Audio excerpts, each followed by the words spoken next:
नगरपालिका आणि नगरपालिकेमार्फत चालण्यात येणारे भ्रष्टाचारयुक्त काम एक एक करून आपण आपल्या चॅनलच्या माध्यमातून समोर आणत आहे, उघड करत आहे। सध्या स्थितीमध्ये मी उभा आहे 200 ते 250 मीटर हा जो रोड आहे 42 लाखाचा रोड हा बनत आहे आणि त्याच रस्त्यावर मी सध्या स्थितीमध्ये उभा आहे। आपल्या पुसद शहरातील नगरपालिका विभाग असो की सार्वजनिक बांधकाम विभाग असो की जिल्हा परिषद उपविभाग असो यांच्या मार्फत जेवढेही बांधकाम, रस्ते बांधकाम, नाली बांधकाम, इतर बांधकाम होते हे किती क्वालिटी ला धरून चालू आहे किंवा बनत आहे हे सर्व पुसदकरांना अतिशय चांगल्या पद्धतीने माहित आहे आणि आपण आपल्या चॅनलच्या माध्यमातून सुद्धा ते अतिशय चांगल्या पद्धतीने दाखवतो सुद्धा।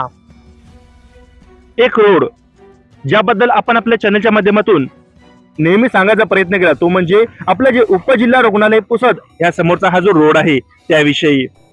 अतिशय खड्डेयुक्त आणि तारेवरची कसरत करणारा हा रोड होता, परंतु नगर उत्थान या विभागामार्फत हा रोड बनण्यात येत आहे। ज्याप्रमाणे म्हटलं 250 ते 300 मीटरचा हा जो रोड आहे सुमारे 42 लाख रुपये एवढ्या किमतीचा आहे आणि हा रोड नगरपालिका पुसद यांच्या मार्फत बनण्यात येत आहे। आता हा जो रोड आहे श्री गजानन कन्स्ट्रक्शन कंपनी यांच्या मार्फत बनवण्यात येत असल्याची प्राथमिक माहिती आम्हाला मिळालेली आहे। आता श्री गजानन कन्स्ट्रक्शन कंपनी यांच्या मार्फत पुसद शहरात कशा प्रकारे रस्ते बांधकाम झालेले आहे त्याचं उदाहरण म्हणजे बस स्टँड, महात्मा फुले चौक ते कैलासवासी वसंतरावजी नाईक चौक ह्या रस्त्याची दुरावस्था हा रोड सुद्धा श्री गजानन कन्स्ट्रक्शन कंपनी यांच्या मार्फत बनण्यात आलेला आहे आणि त्याची दुरावस्था कशा प्रकारे झालेली आहे हे तुम्हाला सुद्धा माहित आहे आणि आपण आपल्या चॅनलच्या माध्यमातून दाखवली सुद्धा। आता हा जो रस्ता आहे ज्या रस्त्यावर मी सध्या स्थितीमध्ये उभा आहे वेळोवेळी इथलच्या नागरिकांमार्फत या रस्त्यांविषयी निवेदन, तक्रारी सदर डिपार्टमेंट नगरपालिका यांना देण्यात आले आणि अखेर झोपलेली नगरपालिका यांना जाग आली आणि वेळ गेल्यानंतर तरी का होईना परंतु आता रस्ते बांधकामाला सुरुवात झाली। परंतु ज्याप्रमाणे आपण बघतो नगरपालिका असो किंवा इतरही विभाग असो ते कशा प्रकारे बांधकाम करतात हाच मोठा पडलेला प्रश्न आहे। शासनाने काही नियमावली, काही तारतम्य देऊनच बांधकाम करण्यात यावे अशी नियमावली बनवलेली आहे, परंतु ती नियमावली सदर बांधकामाच्या ठिकाणी लागू होते का हाच मोठा पडलेला प्रश्न। ज्याप्रमाणे म्हटलं 200 ते 250 किंवा 250 ते 300 मीटरचा हा जो रस्ता आहे 42 लाखाचा एवढ्या मोठ्या किमतीचा आहे। आता हा रोड सुरू होतो इथून तुम्ही जर मागे बघत असाल तर आपले जे उपजिल्हा रुग्णालय पुसद जे कार्ला रोड आहे जी कमान आहे तिथून तर आपलं संत सेवालाल महाराज चौक हा जो रोड आहे तिथपर्यंत जास्तीत जास्त 250 ते 300 मीटरचा हा रोड 42 लाख रुपयांचा बनत आहे। आता खरंच इथलचे जे बांधकाम होत आहे हे क्वालिटीचे आहे का तेच आपण चेक करण्यासाठी कुठेतरी इथलच्या नागरिकांमार्फत आम्हाला वेळोवेळी तक्रार आल्या, चला म्हटलं ते सुद्धा बघून घेऊ आणि कशा प्रकारे हे बांधकाम होत आहे खरंच शासनाच्या नियमावलीला धरून की शासनाची नियमावली डावलून काम होत आहे आता तेच बघू। आता सर्वप्रथम इथेच आता ही जी मोठी गिट्टी आहे ती टाकलेली आहे ते सुद्धा बघू शकतो। आता थोडं मागवून जाऊ इथेच बघू आपण कशा प्रकारे खरंच आता ही बारीक चुरी आहे आणि याच्या खाली आहे मोठी चुरी। आता ही खरंच शासकीय नियमावलीला धरून किंवा जे योग्य पद्धतीचं डांबर मिश्रित काम असायला पाहिजे ते होत आहे का हे आपण थोडेफार चेक करणार। आता या विषयामधले तज्ञ आपण नाही, परंतु खरंच डोळ्याने दिसायला सुद्धा हवं की कोणती गोष्ट आहे किंवा नाही आणि ते सर्वसामान्य पुसदकर सुद्धा लहान लेकरू सुद्धा समजावून सांगू शकते की इथे डांबर आहे किंवा नाही की माती आहे का। आता हा पहिला दगड, आता समोर येऊन जा थोडंफार, थोडं झूम करून दाखवून द्या। हे माझ्या हातात छोटी चुरी आणि ते मोठा दगड आहे त्याच्या बाजूला किती मोठे डांबर लागलेले आहे हे तुम्हीच सर्व बघू शकता। चारही बाजूने आपण हा दगड दाखवू, दगड म्हणल्यापेक्षा हा एक चिऱ्याचा भाग आहे, फक्त एका साइडने तेही इथे 2-3 दगड जे लहान चुरी आहे ते चिपकले, बाकी इतर ठिकाणी तर आपल्याला चुरी दिसतच नाहीये। आणखी बघू चला, याही ठिकाणी अवस्था तीच। आता इथेही बघू शकतो वरी तर डांबर टाकले, परंतु ज्याप्रमाणे आपण बघतो की आपल्या पुसद शहरात जेवढी डांबराचे काम होत आहे, डांबर मिश्रित काम होत आहे, यामध्ये असं म्हटलं जाते की त्यामध्ये ऑइल आणि विविध प्रकारचे इतर रसायनं मिसळले जातात आणि त्याचमुळे त्याची गुणवत्ता कमी होते.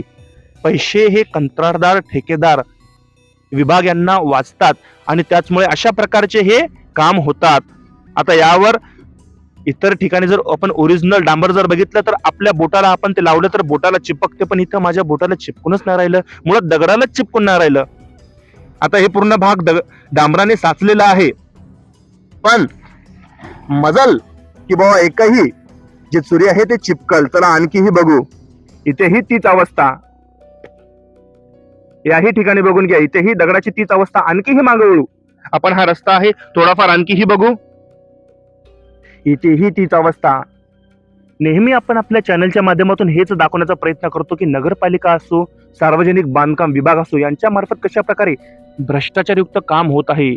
मुळात जर पायाच भक्कम नसेल तर त्यावर आपण जे बांधकाम करू ते मजबूत किंवा भक्कम राहणार का, हाच मोठा प्रश्न उभा होतो, पडतो सुद्धा. आणि ते ऍक्च्युअल फॅक्ट सुद्धा आहे. जर आपण जे मूळ पायाच मजबूत केला नाही तर त्यावरचे बांधकाम हे टिकणारच नाही. आणखीही आपण त्याची बाजू बघू.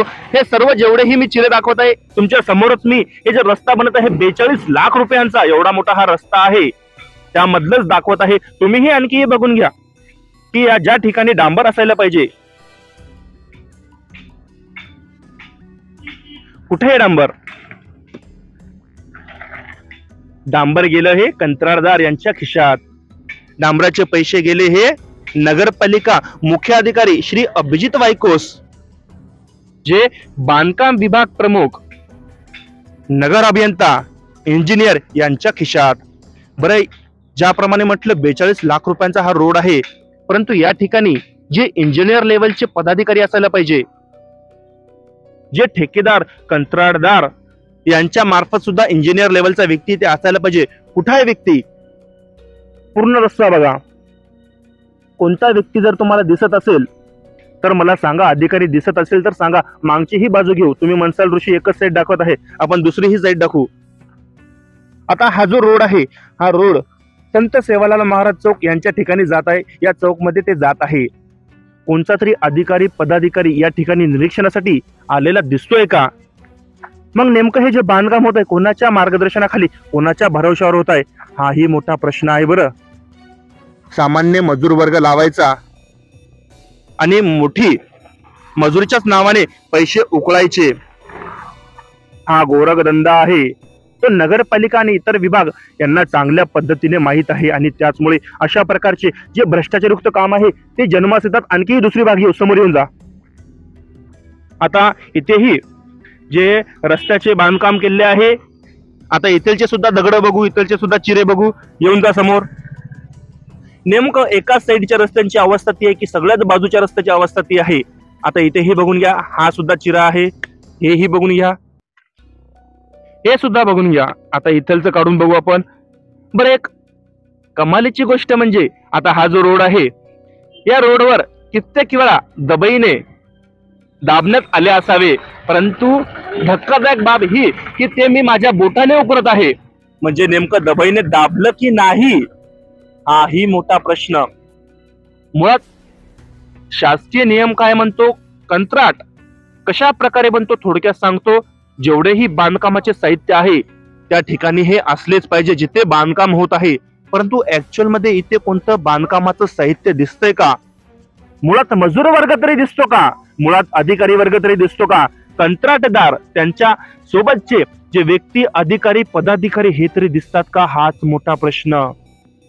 आणखीही बघू. ज्याप्रमाणे म्हटलं दबाईने दाबलेले हे जे चिरे आहे ते मी माझ्या हाताने अतिशय सहजरित्या उखळून दाखवू शकत आहे. मग इथे प्रश्न पडतो, इथे दबाईचा वापर करण्यात आलाय का? आणि इथे डांबर तरी आहे का? हाच मोठा प्रश्न.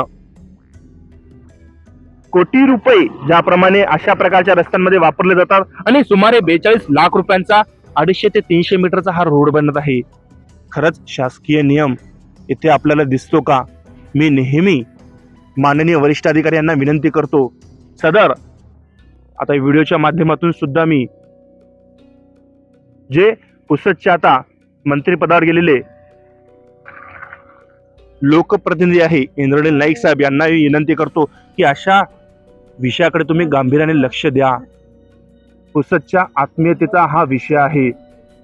रोज सर्वसामान्य पुसदकरांना या रस्त्याचा वापर करावा लागतो, रहदारी करावी लागते आणि तेच रस्ते जर अशा प्रकारचे होत असेल तर खूप शोकांतिकेची बाब आहे. याहूनही धक्कादायक बाब म्हणजे ही की हा जो रोड आहे दलित वस्ती निधी अंतर्गत होत आहे असं आम्हाला माहिती मिळाली. जर आजूबाजूला बघितलं तर दलित वस्ती ही इथे नाहीच. मग इथे दलित वस्तीचा निधी वापरण्यात तरी कशा प्रकारे येत आहे हाही मोठा पडलेला प्रश्न आहे. बरं, मुळात दलित वस्ती तर आजूबाजूला नाही, मग इथे कशा प्रकारे तो निधी वापरण्यात येत आहे हा प्रश्न आपण नगरपालिका मुख्याधिकारी श्री अभिजित वायकोस यांनाही विचारणार. पुसदमध्ये इतरही ठिकाणी दलित वस्ती ही आहे, तिथे का बरं अशा प्रकारचा निधी किंवा हाच निधी तिथे वापरला नाही? तिथेही तुम्ही वापरू शकले असते, तिथलचाही तुम्ही विकास करू शकले असते, परंतु का?